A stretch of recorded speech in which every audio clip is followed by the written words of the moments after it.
Welcome sa Dries TV. Kung interesado ka sa ganitong news, huwag kalimutang isubscribe ang ating YouTube channel. Maraming salamat! Welcome back again sa ating YouTube channel mga kakimpaw, and sa update natin ito ang pag-uusapan natin ay tungkol sa mga importanteng ganap kina Kim and syempre kay Paolo Avellino. Pero bago po ang lahat, maraming salamat sa inyong patuloy na pagsuporta at pagsubaybay sa mga daily update natin. Kaya naman bilang pasasalamat, narito po ang mga napili kong komento patungkol ito sa naging previous update. Unang komento mula po ito kay Ginang Elisa Lim. Sabi niya bakit bisitahin ng anak, palaging nag-video call sila. Hindi sila mag-a-abroad, kakagaling nila sa abroad. Sunod-sunod ngayon from California, then UK, then sa Vancouver, Canada. Maraming salamat sa komento, Ginang Elisa Lim. Kung inyo pong natatandaan ang balita po sa Marisol Academy, meron daw nagsabi sa kanilang source na lalabas po papuntang ibang bansa si Kim and Paula Avellino para mag-vacation. Pero posible din naman pong tama yung inyong sinabi na panay ang labas ni Kim and Paula Avellino ng ibang bansa. So possible na nandirito lang din sila sa Pilipinas. So lahat naman po ay may mga posibilidad since wala pa rin naman po tayong mga nakikita na katibayan na si Kim and Paula Avellino nga ay lumabas ng ibang bansa, kundi ito ay mga isplok lamang po ng mga page or Kim Pao page dito sa mundo ng social media.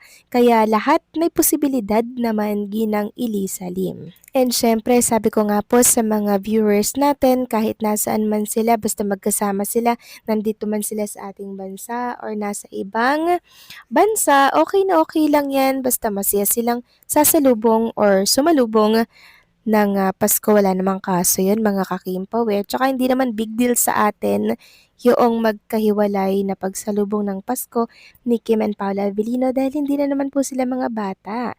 And tayo naman mga Kimpaw fans, panatag na po sa nalalaman natin kay Kim and kay Paula Avellino, kaya hindi ito issue para sa atin, 'di ba? Sa atin lang, basta masaya silang sumalubong ng Pasko, okay na, 'di ba? So maraming salamat sa komento, Ginang Eliza Lim. God bless po sa inyo and mag-iingat kayo palagi.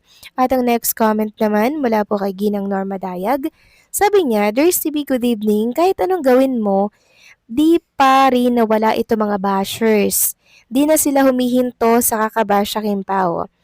Ano kayang meron sa kanila? Inggit, selos, o gusto nila ay angkinin si Paulo para sa idol nila? My God, 2026 na. Ano ba yung mga bashers? Wala na ba kayong ibang binabash na artista kundi Kim Pao lang? Maraming artista na i-bash nyo pero Kim Pao lang ang gustong-gusto ninyong i-bash. Iba kasi ang magiging bunga, yun ang pinupukol. But the more they bash, the more blessings to come. God bless them both.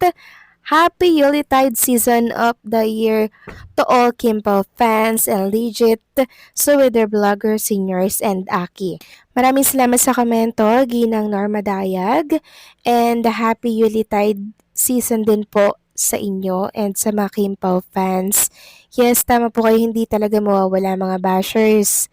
Kakambal na po yan ni Kim and Paula Avellino dito sa showbiz industry. And syempre, malaking tulong din po yung mga bashers, mga kakimpaw. Ibig sabihin, talaga namang sobrang sikat ni Kim and Paula Avellino. And syempre, the more na binabash nila si Kim and Paula Avellino, mas marami naman pong blessings ang dumarating sa kanila. 'Di ba? Alam kasi nila na pag ang Kimpaw ang ibabash nila, marami po ang susugod sa kanila, 'di ba? So gusto lang nila ng attention and syempre ng engagement na kung saan wag na po natin na kakagatin, okay? So maraming salamat sa komento, Ginang Norma Daya. God bless po sa inyo and mag-iingat kayo palagi. So ito na nga, pag-usapan na natin mga kakimpaw ang mga topic na nakalap natin sa gabing ito at unahin nating pag-usapan.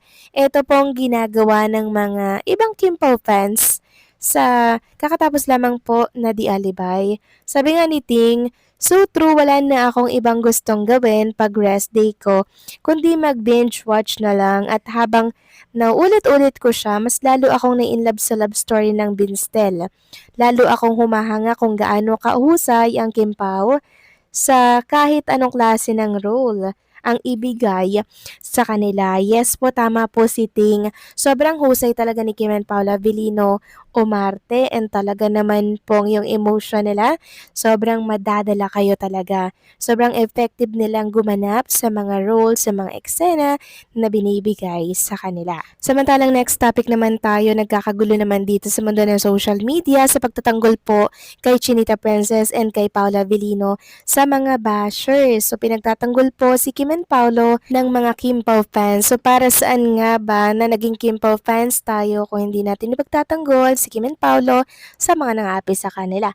Sabi nga dito ng isang account sa X, wag niyong pinupulis yung pinagtatanggol lang si Kim at Pao sa maling paratang ng kabila. Pag di yan papatulan, mamimihasa yan. Paano pa nagkimpaw tayo kung di natin sila kayang depensahan? FYI, di ako nagkimpaw para mag-focus sa kilig lang. Gumawa ako ng account to defend Kim Pao. So yes, agree po ako sa naging post ng isang account dito sa X. Hindi lang siya for kilig, andyan din siya to defend Kim and Paula Avellino sa mga bashers. Kudos sa ganitong klase po ng fans. Samantalang next topic naman tayo, pag-usapan natin mga kakimpaw ang tungkol dito sa post ng Sikat Scoop. Sabi dito, Kim Pao nasa New York na, ang sekretong paglipad at ang pagbisita kay Aki. Totoo nga ba ang balita? Namata ng Kim Pao na lumipad patungong New York, hindi lang para magbakasyon kundi para bisitahin ang anak ni Paulo na si Aki. Isang masayang Pasko nga ba ang naghihintay sa kanila? So yan po yung pinost ni Sikat Scoop. Tapos ito pa yung isa. Sabi dito, Alger Reyes at asawa may sorpresang pagtanggap kay Kim Cho at Paula Avellino sa New York. Nakagulat ang naging pagtanggap ni Alger Reyes at ng kanyang asawang si Philip sa tambalang Kim Pao sa kanilang pagbisita sa New York. Ipinakita ng lahat na wala ng hidwaan at puno ng pagmamahalan ng bawat isa. Ano kayang tunay na nangyari sa likod ng mga kamera? So lahat ng yan mga kakimpaw ay mula po sa Sikat Scoop. Sana nga po may katotohanan ang mga nakapost sa kanyang page mga kakimpaw kasi syempre marami na naman pong umaasa kung ito may katotohanan, abay sinong hindi magiging masaya, di po ba? Lahat pangarap po talaga ng mga fans na masayang magbakasyon si Kim and Paula Avellino, lalo na ngayon na may pinagdadaanan po si Chinita Princess, di ba? Deserve niya pong magsaya. And syempre, mag-relax man lang, 'di ba? And makasama si Paula Avellino sa tahimik na lugar na kung saan makakapag-recharge, relax, tigil hinga, kalma, tapos pagbalik nila by 2026, meron na naman silang lakas para harapin po, 'di ba, yung mga panibagong nilang pagsubok sa buhay. So sana ganito nga po yung nangyari mga kakimpaw, sana hindi ito fake news. And as of tonight mga kakimpaw, binisita ko nga po yung mga social media account ni Kim and Paolo Avellino, nananahimik sila. At hindi tayo sanay na ganito, tila baga nakakabingi yung katahimikan ni Kim and Paolo Avellino pero okay lang yan, basta nag-enjoy at masaya sila, wala naman tayong, wala namang kaso doon, di ba? Basta enjoy lang kung ano ginagawa nila at kahit nasaan man sila ngayon. So kayo ba mga kakimpaw, anong say nyo dito? Please comment down below and don't forget to like, share, comment, and subscribe.